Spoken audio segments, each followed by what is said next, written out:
second down. Here's Goff. And he fires one that's intercepted. A great read, and it's picked off. And they take over. They'll set up shop at the 46-yard line.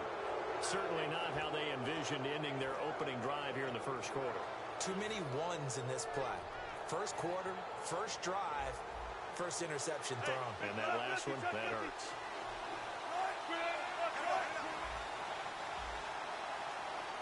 Rawls, the lone man in the backfield. After the interception, here's Wilson. And this is caught. It's Jimmy Graham. And he gets this inside the 35-yard line. And good to see Jimmy back out there moving okay after the ruptured patella in Week 12 last year. You've dealt with that injury, haven't you? I have, and let me tell you, you know that expression, I feel your pain? I felt Jimmy's when it happened. Now, mine didn't happen quite the same way his did. His happened in the line of duty. He was playing in a game. For me, I was just coaching. And went up to try and catch a pass. Poof. I think for me, it was just mainly age. For him, he was actually playing. But good to see him back out there healthy. And a lot of the weight of this offense falls on the shoulders of the running back. That's because the offense knows if they give him any openings, any opportunities, he can turn it into a big play at any time. Deep drop. The grab made by Kearse over the middle. And he carries this one all the way down to the 9. One thing I can say pretty safely, that route is not called if you don't have a guy who can throw the ball and put some mustard on it. Because if you're going to lollipop it in the middle of the field, bad things usually happen.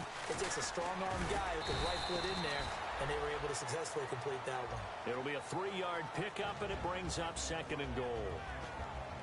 The defense here for the Rams. Mark Barron entered the league as a safety, but really plays much more like a linebacker. One thing we always notice at the end of every game, his stat sheet is full. Now Wilson, Jimmy Graham, the intended receiver, and it's 3rd down. I think that's a big-time play there because the slant route is really hard to cover because the timing is so quick. But able to see it, diagnose it, and get to the football, that's why he was able to bat it away. An extra defensive back on the field here for 3rd and goal.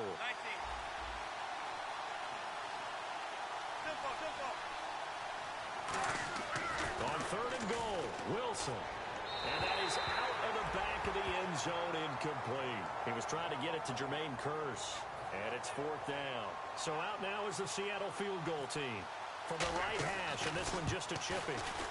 And his kick is indeed good. And the Seahawks grab a 3-0 lead. So our initial drive here this afternoon results in 3. I'm not sure that was a statement necessarily, but getting points on the road, never a bad thing. No question about it, Brandon. You had a crowd that was all fired up during pregame introductions, yet you're able to quiet them just a little bit by taking the early lead. This fielded at the 2. And he's up past the 20 to the 22-yard line. And now out on the field, here comes Los Angeles. And following the interception, we'll see what they can put together on this drive. I can hear my old college coach right now. He always used to tell us before every game, the team making the fewest mistakes will win. What they're hoping is that last mistake is their only one of the game. Coaches, that's all they talk about, turnovers, right? Minimizing those and maximizing opportunities. Call it a 3-yard gain, and it'll bring up a 2nd down. The offense on your screen now, and Todd Gurley on your screen. That is the back of the present and the future. And what an amazing return for him from a knee injury his last year in college at the University of Georgia. Now, it's like it never happened. There's nothing he can't do on the football field. And if you're a defense, it's a long day trying to prepare for Todd Gurley. And he'll go down right at the 30-yard line. Call it a gain of 5 there on the run, but they'll remain a yard or 2 short here with 3rd down coming up. And here's a look at the defensive unit that hopes to halt this offense today. And this defense looks for one more stop here on 3rd after the run. Here we go now. Green 39. Green 39. Over. Gone. Here we go now. Boom. Over. Here we go. Boom. Landing. They'll try and pick up the first with Gurley. And he will have a 1st down here at about the 40. 9 yards on the pickup there, and it keeps the drive alive. I don't know about you, but that almost felt like old-time football there. 3rd and 2 is not necessarily just a running down anymore. A lot of times they want to throw the ball. They went back to the roots and powered forward and got the first down. Back to throw, gone.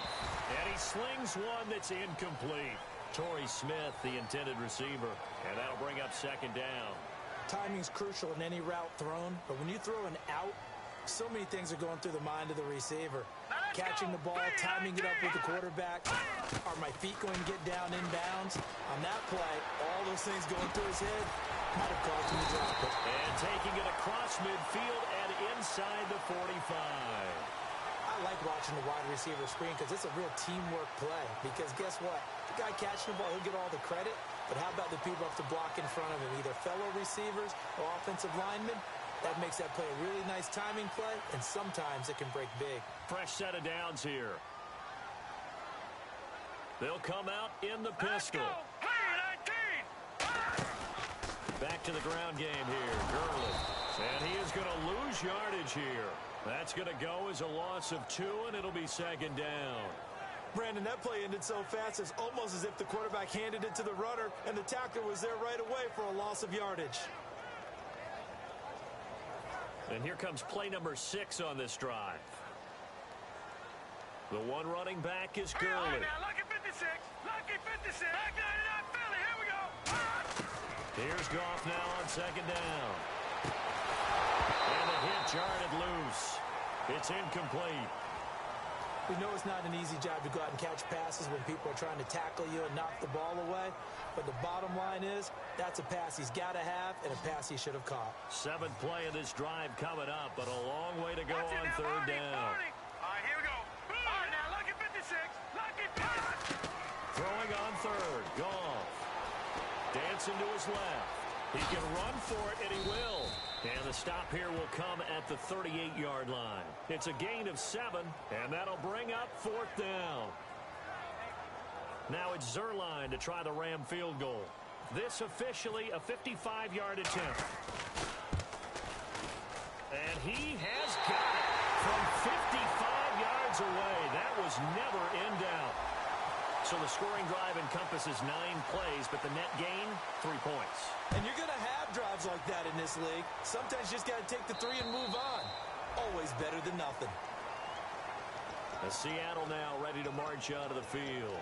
And they had 3 points last time, but they didn't want 3 points because they were well within range of scoring a touchdown. We'll see if they can do better now. I'm with you on that one. Let's just go ahead and be frank about the whole thing. The only one happy about the 3-point kicker. Exactly. He put it through the post. That's going to help him at contract time. But that offense, they're thinking, let's get in the end zone this time. I don't know if that helped him at contract time. You could have kicked that one through. I don't know about that. Toe bash. I don't know about Toe bashed it. Super toe.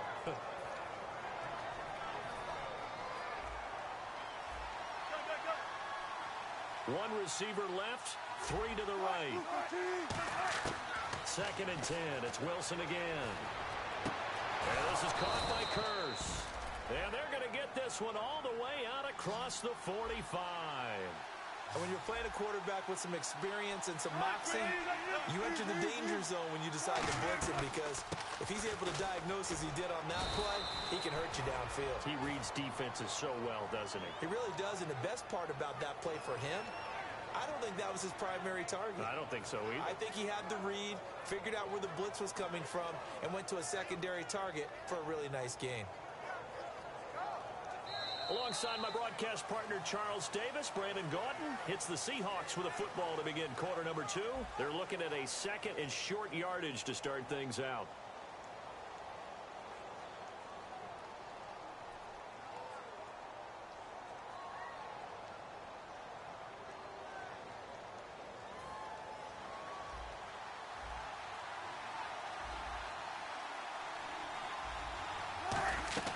They stay on the ground. Rolls again. And he'll fight forward maybe to the line of scrimmage, but that's all. Just a yard on the pickup there, and it'll leave him with a 3rd and 3. Partner, we know today's NFL is really built around the guy throwing the football. But these short runs, they still pay dividends because they can take their toll on a defense, and they can add up as the game goes along. You control the clock, you control the ball, and that way you often control the game. And he will have a first down as they get him to the ground at the 37. Coach hinted to us that we may see some old power football here in this game. We got a taste of it on that first down run. I love how he hinted it to us, and then when we were watching practice, we were watching what they call inside drill, the offensive and defensive line, and they kept putting more defenders on the other side and saying, block that. I don't care how many guys are in there. I want to run the football this week. And, boy, it has paid off for them in this game. I don't care how many times you tell the story, it never loses its luster for me. Doug Baldwin, undrafted out of Stanford, and plays like a #1 receiver should in the NFL. I don't care how you cover him. I don't care that his size isn't great. He's the one that typically comes up with the football. Absolutely. His roots go all the way back to Gulf Breeze, Florida, where he's from, right on the water near Pensacola, and then, of course, to Stanford, and, boy, he's been good. From the red zone now, here's Wilson on first down. Baldwin with it over the middle. That throw good for 4. It's second down. When you see zone defense and you know you've got a drag route on as your primary call, you've got to be really careful as a passer about how far you let your guy go because he might wander into some tough coverage. They'll bring a tight end in motion left. Back to the ground attack. It's Rawls. And the stop will come inside the 5 at the 4. Charles, I know it's hard when live bullets are flying, but you cannot keep your hand up around the face mask area. It is absolutely inexcusable nowadays. We talk about target areas all the time. You have to aim lower so that your hand doesn't get involved in the face mask. And he's across the chalk into the end zone. Touchdown, Seahawks. Thomas Rawls, his first touchdown of the new season. And the Seahawks have